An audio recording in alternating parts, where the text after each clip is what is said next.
Okay. And also, L. Ron Hubbard said that 80% of people are basically good people, but there are 20% of people who are basically innately evil.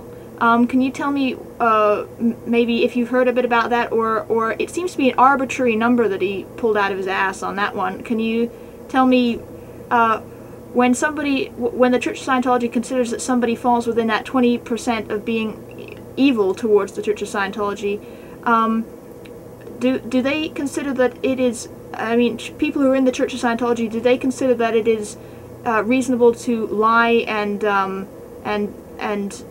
in the words of L. Ron Hubbard, destroy that person utterly? Yeah, I don't know the whole quote, but I know exactly what you're talking about.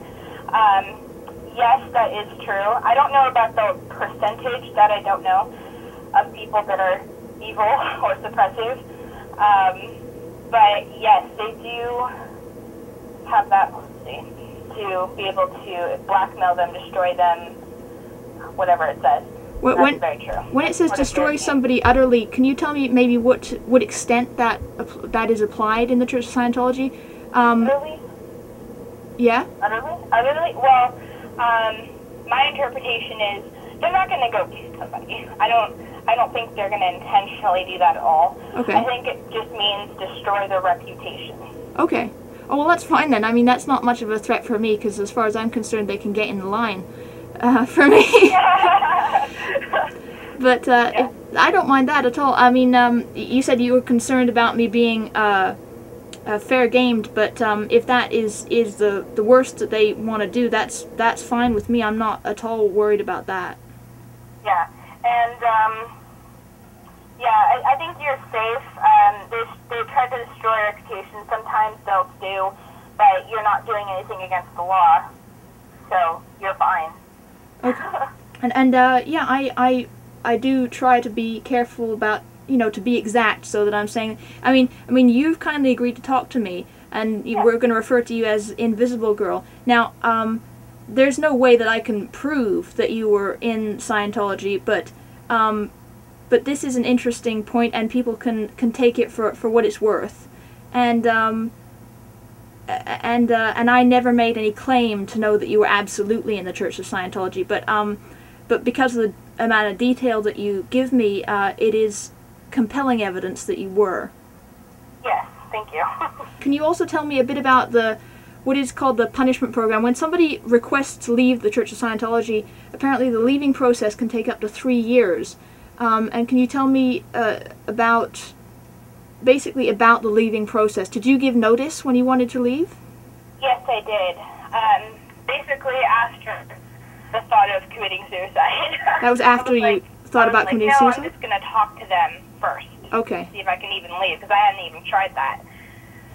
So, my cycle of leaving wasn't as bad as others for leaving the Sea Org, just because I hadn't actually gone through the Sea Org. Mm-hmm. Not really, anyway. So basically, what happened, I talked to the ethics officer and said, hey, I want to leave. I'm not really happy here. I'm sorry. And she's like, okay, well, I need you to write up all your overs and withholds, which are my crimes, and, to see if you have done anything against the Church or the Sea Org, and see if we can handle you.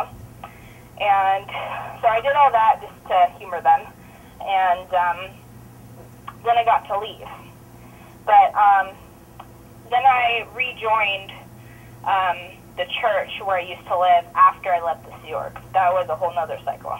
I rejoined the church I had originally worked at, and trying to leave there.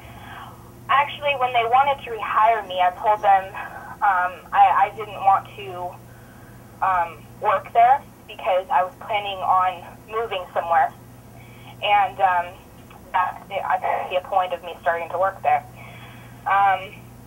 And they told me that it was totally okay if I started working there, and then I could leave whenever I wanted to go move. Mm-hmm. So I'm like, oh, really? I've never heard of that policy. And they were like, oh, well, we'll go call someone to go confirm it. And I'm like, okay. I was very gullible, and I don't even know if they actually did call someone because they left the room. But I re-signed a contract, and I began working for them. And then when it came time for me to get ready to move, I said, hey, you know, I want to, here's my 2-week notice, you know, I want to move. And they were not very happy about that. There were some people that didn't know about that agreement, and they thought that I was wrong and that I shouldn't leave and that I should have never made that agreement because it wasn't true or valid. Mm-hmm. So now I was just kind of stuck. I mean, I had signed this contract, and apparently my agreement with the prior people wasn't valid anymore. Did they ever threaten you with legal action? Not with legal actions. When I threatened to leave or quit, I was told that I could be declared a suppressive person because I was publicly announcing that I was leaving or wanting to leave. Okay. So I was being threatened that I would be a suppressive person. And so I had to go through their ethics department. I had to talk to lots of people. I had to write up a lot more crimes that I've done. They weren't really crimes. They were more like I was late one day or, you know, just silly things like that that really have nothing to do with crimes. Mm-hmm. And, yeah, so I went through that. That lasted for 3 or 4 months of that.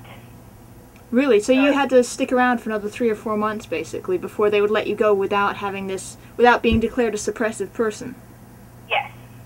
And instead of just routing off, like just, you know, going through the regular, you know, you're quitting 2-week notice thing, it went through, you know, 3 or 4 months, and instead of just quitting, they dismissed me, which is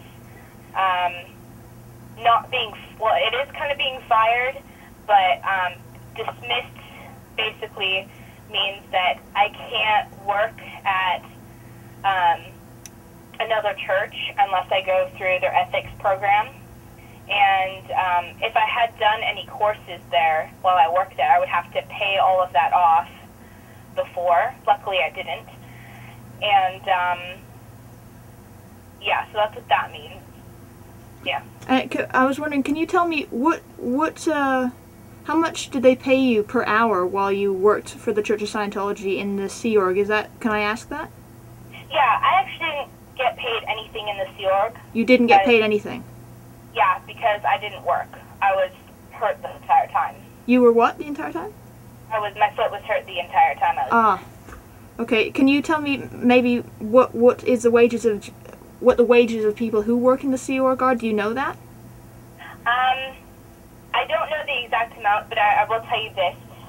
It just depends really on how the whole group in the Sea Org is doing with their statistics. So I guess there is a tremendous amount of peer pressure if somebody is, in a sense, lagging or falling behind, or they've used the term bad ethics. Yes. There is a great deal of emotional pressure exerted on you by the people who you spend every day, all day long with. Oh, yes. Yes, definitely. Because if you don't do well and your stats are down, you don't get paid well that week. Nobody does.